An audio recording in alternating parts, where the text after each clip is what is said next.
ఇంటి నుంచి చాలా ప్రశాంతంగా చెట్లు కూల్గా మల్లికమ్మ గురువు గారు అది నీళ్ళనే ఉంది. గేట్ కాడికి వచ్చి మీరు దాన్ని బయట వేసి దాన్ని ఎంజాయ్ చేస్తారు.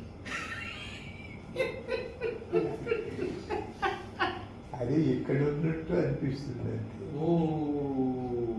అది లోపల మాలోనే ఉందండి అంతే. ఓ ఆ ప్రదేశం దాన్ని చూసి దాన్ని బయటకు వచ్చి ఇది ఎదురు అనుకొని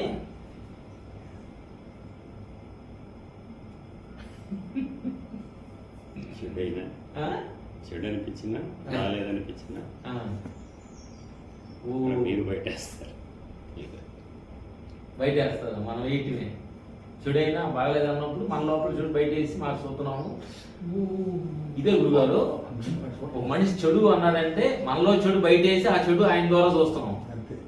మన అవతల మంచి అన్నాడంటే మనలో మంచి ఆయన వేసి ఆయన మంచి చూస్తున్నాం. అబ్బాబ్బా పాయింట్ అంటే అసలు అలా తిరిగి అర్థం కాదు. బెదర్ క్లీన్ చేసి వాటి రోజు వింటావు కదా నాన్నగారు మాటలు. మా కన్ఫ్యూజన్ గమనించు. Thank you. అంటే మనలో భావన బయటకు వస్తేనే చెడు మంచి తెలుస్తుంది, అంతేగాని చెడు మంచి అక్కడ లేదు. అంటే మనలో వచ్చే రూపమే